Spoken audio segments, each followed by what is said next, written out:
তো হে এভরিওয়ান, সবাই কেমন আছো? আশা করছি সকলে ভালো আছো। তো তোমাদের আশীর্বাদ আমরাও ভালো আছি।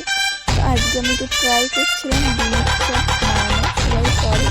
তো সেই দেখে দেখে ভাবলাম আমিও একটু বানাই, কেমন হবে জানি না। তো তার জন্য দেখো একে একে ডিম আর আলুগুলো আমি সেদ্ধ করার জন্য দিয়ে দিয়েছি সসপ্যানে।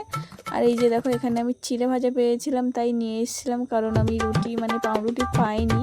তো সেই জন্য যেটাই পেয়েছিলাম সেটাই নিয়ে এসেছিলাম। তো এখানে দেখো আমার আলু ডিম সেদ্ধ হয়ে গেছে, ডিমগুলো আমি একে একে তুলে নিচ্ছি। নেওয়ার পরে আলুগুলো আর একটু সেদ্ধ হওয়ার জন্য আমি রেখে দেবো। তো এখানে আমি ডিমটা ছাড়াতে বসে গিয়েছি, এই যে দেখো, কিন্তু ছাড়াতে ছাড়াতে দাগলা দাগলা সব উঠে যাচ্ছে, চলকা উঠে যাচ্ছে, দেখতে পাচ্ছ। এতটাই মানে ছাড়ানোর ব্যস্ততা আমার।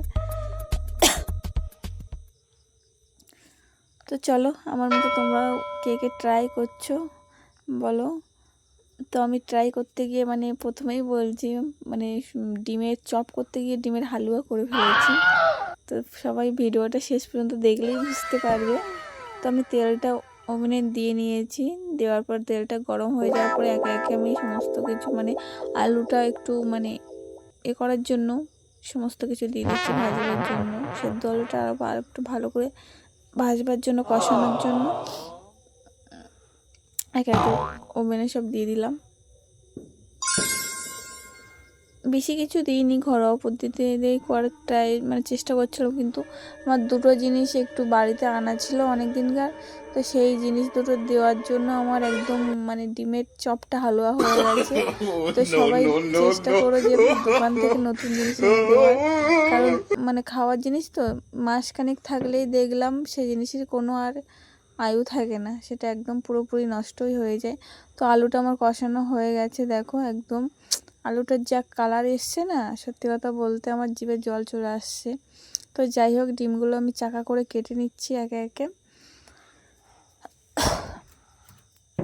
কেন দেখো কত সুন্দরভাবে করছিলাম, কিন্তু লাস্ট পর্যন্ত যেই আমি এটা কড়াইতে দিলাম না, আমার সবটাই মাটি হয়ে গেল। এখানে দেখো কত সুন্দর এসছে কালারটা, এখানে মানে দেখেই জিভে জল চলে আসছে। তো একে একে আমি সব কটা করে নিচ্ছি এরকম, মানে এই যে ভুদো ভুদো মতো করে, যেটা ডিমের চপ মতো হবে। তো এখানে একে একে সবটা করেছি। আলুর কালারটা দেখো শুধু একটু। এরপরে আমি যখন এটাকে কড়াই দিলাম না বেসনে চুবিয়ে, তো এটা একদম আমার হালুয়া হয়ে উঠলো। তো তোমাদের কি আর বলবো, আমার তো সেদিনের একদম কষ্ট করাটাই বৃথা হয়ে গেছে। তো যাই হোক, নেক্সট টাইম ট্রাই করব ভালোভাবে, কারণ এটা আমার একটু গাফিলতি ছিল, সেই জন্য হয়েছে। তো এখানে দেখো একে একে আমি সমস্ত কিছু মানে ডিম দিয়ে আলুগুলো যেমনভাবে দোকানে করে সে তেমনভাবে করছি। তো তোমরাও শেষ পর্যন্ত দেখো, এটা আমার হয়ে গেছে। এখানে যে সর্ষের তেলটা দিয়েছি না, এখানে দেওয়ার পরে আমি যেই একে একে এগুলো দিয়েছি একদম গেঁজা হয়ে গেছে। আর আমি মানে ভেতরে কি হচ্ছে না হচ্ছে সব ভেঙে গেছে। মানে সর্ষের তেলটা দেওয়ার পরে গেঁজা হয়ে কড়াই ভর্তি হয়ে গেছে, জানি না কেন এমন হয়েছে। তার উপরে আমার বেসনটা আনা ছিল একটু মানে মাসখানেক আগে, তো বেসনটা জন্য একটু খারাপ হয়ে গেছে। ডিমের হালুয়া, ডিমের চপ করতে গিয়ে ডিমের হালুয়া হয়ে গেছে। তো মাম্মাও তো এখানে খেতে বসে গেছে। তো চলো, আজকের ভিডিওটা তোমাদের কেমন লাগলো জানিও। তো সবাই ভালো থাকো।